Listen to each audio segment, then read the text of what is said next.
अस्सलाम वालेकुम to all. उम्मीद करता हूँ आप सब खैरियत से होंगे और मैं हाज़िर हूँ एक नए ट्यूटोरियल के साथ जिसमें हम एक 3D बैकग्राउंड को किस तरह कंपोज किया जाता है एक कैनवस के ऊपर। उसकी कुछ टिप्स एंड ट्रिक्स मैं आपके साथ शेयर करूँगा जो कि बहुत इजी सी हैं। बस उनको थोड़ा सा टेक्निकली अगर बंदा समझ ले तो वो काफ़ी अट्रैक्टिव बन सकती है पेंटिंग आपकी जो है। इसमें बेसिक जो है हमें एक बिल्कुल लाइट सा शेड लेना होता है।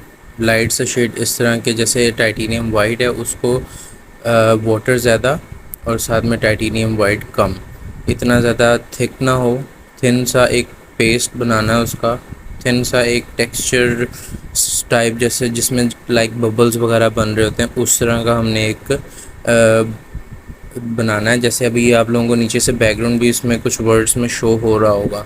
ये तो सिर्फ एक मैंने एक वीडियो को थोड़ा एक्सप्लेन करने के लिए मैंने इस तरह का एक बैकग्राउंड क्रिएट किया और ऊपर से लाइट इफेक्ट इस तरह का था कि वाइट कलर काफ़ी प्रोमिनेंट हो रहा था, लेकिन ये बहुत ज़्यादा वाटरी सा है और ये कीप स्माइलिंग के प्रिसाइज साइज़ के ब्रश से मैं इसके ऊपर कैलीग्राफी कर रहा हूँ। और ये कैनवस जो है मिनी कैनवस है जो कि मैंने सिर्फ एक प्रैक्टिस के लिए इसको रखा हुआ है और इसके ऊपर आप देख सकते हैं कि काफ़ी सारे एक्सपेरिमेंट हो चुके हैं, जो कि ये सारे ट्यूटोरियल्स मैं अपने चैनल पे ऐड कर चुका हूँ।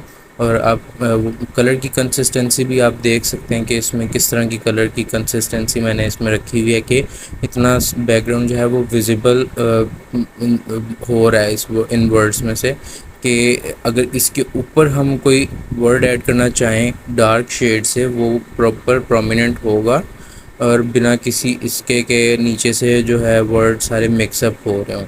और अलिफ जो है बहुत ज़्यादा मेन किरदार इस 3D बैकग्राउंड में प्ले करता है।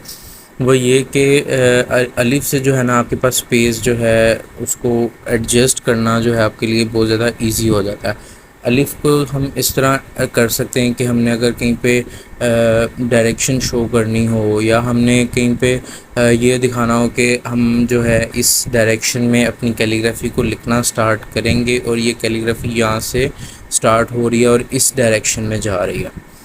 ये जो है अलिफ जो है इस पर्पस के लिए जो है कैनवस के ऊपर यूज़ किया जाता है। अब मैं नीचे वाले वर्ड्स को भी हाइड करके आप लोगों को दिखा रहा हूँ कि अगर थिक वाला जो है बिना वाटर के जो शेड है यानी थिक जो पेंट है वो कैनवस के ऊपर किस तरह लिखा जाएगा और उसका क्या इफ़ेक्ट होगा आपके कैनवस के ऊपर कि आपके जो नीचे वाले 3D वर्ड्स हैं वो किस तरह का रिफ्लेक्शन देंगे।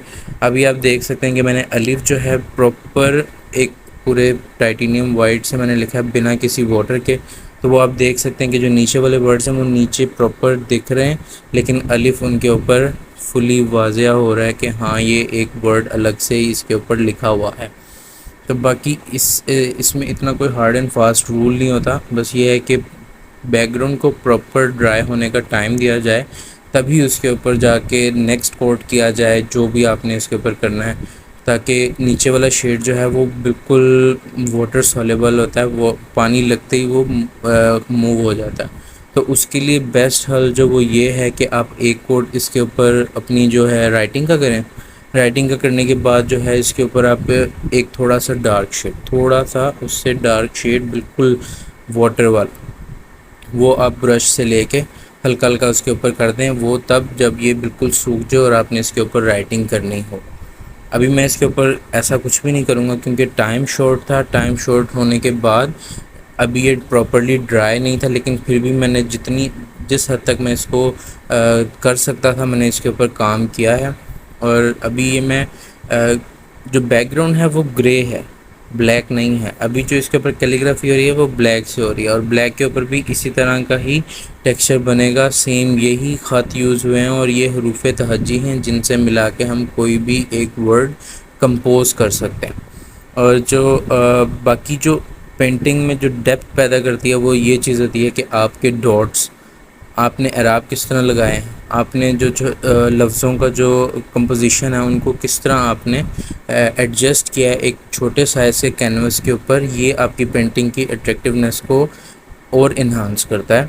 और अभी प्रॉपर डार्क ब्लैक मैं इसके ऊपर यूज़ कर रहा हूँ क्योंकि मैं इसके ऊपर वाटर वाला शेड यूज़ नहीं कर सकता था। वो इस वजह से कि अगर मैं वाटर वाला शेड यूज़ करता तो ये बिल्कुल ट्रांसपेरेंट हो जाता बैकग्राउंड और क्योंकि बैकग्राउंड जो है वो ग्रे था और अगर मैं वाटर वाला शेड यूज़ करता तो वो उसी के साथ बिल्कुल ट्रांसपेरेंट हो जाना था। सो इसलिए मैंने इसके ऊपर इतना कोई ख़ास वाटर वाला शेड मैंने यूज़ नहीं किया।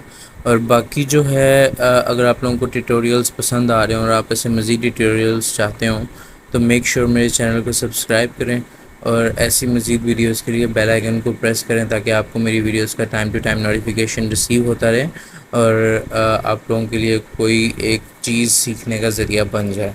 सो मिलते हैं नेक्स्ट वीडियो में, तब तक के लिए अल्लाह हाफिज़। I hope I deliver all things perfectly. और अगर कोई और गुंजाइश रह गई हो या कोई कमी रह गई हो तो आप मुझे डीएम कर सकते हैं। कोई भी सवाल हो आपका आप मुझे डीएम कर सकते हैं इंस्टाग्राम पे, लिंक इसी वीडियो के डिस्क्रिप्शन में मेंशन है। So stay tune. अल्लाह हाफिज़।